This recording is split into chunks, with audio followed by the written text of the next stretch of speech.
Shalom Aleichem and welcome to Machen Le'ira Online Smicha. A combination for this Shabbos, Parshas Vaetchanun and Shabbos Nachmu, and the fact that the Minig Yisrael, that people, once Tisha B'Av finishes, people go on excursions, people travel.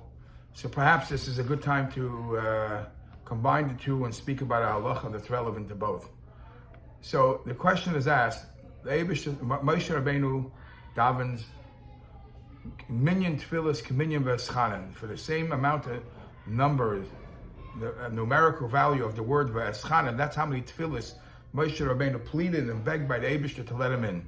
And Hashem doesn't accept his tefillas, but he says, the best that I will let you do is I'll let you go on top of the mountain, I'll let you see Eretz Yisrael, but more than that, you will not go in. So the question is, what's the lesson for me and you? And here Moshe Rabbeinu davens many tefillas, and Hashem does not respond. So one of the Chassidish Sfarim says that the main point in davening is specifically to connect to Hashem. The results of the davening, whether Hashem responds to the way you feel is right, or Hashem responds in His ultimate way, that's secondary. And perhaps sometimes it's even important for a father to say to a child, no. No is also an answer. No is also an answer, but still the tefillah is very important, that Moshe Rabbeinu connected again and again and again. Hashem says to Moshe, you won't go into Eretz Yisrael, but you could look at Eretz Yisrael. And the question is, what's the significance of looking at Eretz Yisrael? If he's not going in, Adrabah, you could actually make him even more jealous, more angry after looking at something so beautiful.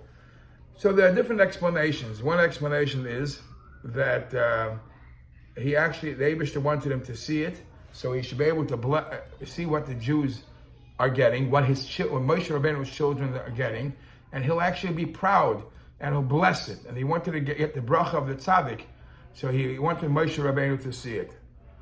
There are many other explanations for this, but the halachic point, speaking about seeing things in Eretz Yisrael, it is halacha in Shulchan Aruch, and the basis, and in Shulchan Aruch, it's in Siman Tov Kuf Samach Aleph Seif Beis, that anybody who sees the Makim HaMikdash B'Churbanoi, if you're able to see the place where the Beis HaMikdash used to be, and it's in ruins, then you have a Chiyuv Rachmana Litzlan to do Kriya, rip your clothing, because you have to show an act of mourning, and it's based on the Gemara and Moed Katan. And the question becomes, how much do you actually have to see to feel that way, and then respond by doing Kriya? Do you actually have to see the floor of what the Makim HaMikdash is, or is it enough to see the dome that Lahavdil, the Goyim have over there, their mosque?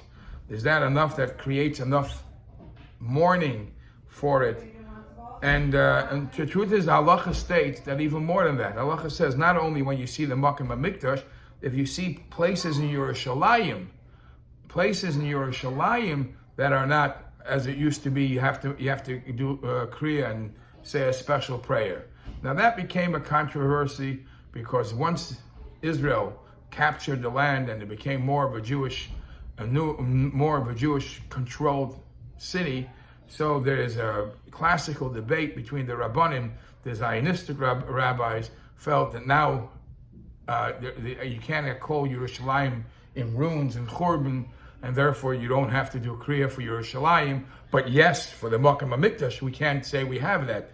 And others say, even though that Baruch Hashem, it's in the hands of the Yidden, but it's still not what it used to be. It's still not as it was by Shlomo HaMelech and David HaMelech. So perhaps even somebody who sees Eretz Yisrael after not being there for a long time, seeing Yerushalayim, still has to do Kriya. But for sure, Makom HaMikdash, you have to do Kriya. Now, how strong is this Kriya? How strong is this Kriya for Makom HaMikdash? It's, Rachmana Litzlan, when a person mourns, there's different levels in the Kriya. There's the Kriya for a parent, and there's the Kriya for other relative. For a parent, you rip it much longer, meaning from the top of the shirt, top of the coat, down all the way to your heart. Whereas for other Avelim, Rachmana Litzlan, for other mourning, you don't do so. And another difference is that for a parent, you can't use a utensil. You have to do it by hand. For others, you could even do it by hand. You can even do it with the utensil. So the Mokim HaMikdash, it should take you over so much. It should bother you so much. It's equivalent, Rahman al-Tzlan, in halacha to losing a parent. Now, it's interesting to note that even though the Shulchan Aruch says this, there's a discussion whether it applies to everybody. Does it even apply to women? And does it apply to minors? So halacha says about minors, it's accepted that minors don't have to do kriya when they see the Mokim HaMikdash. However, women, some say women are mechuyev. However, but they still have to be doing it in a way of tznius. Of the Maisa, people don't. The women don't do it, and some bring a raya to compare it. Just like women don't do tikkun chatzos, and they don't do kinus and Tisha B'av, so they don't have this whole mourning for the Beis Hamikdash at the same level as the men. Therefore, they don't have to do kriya.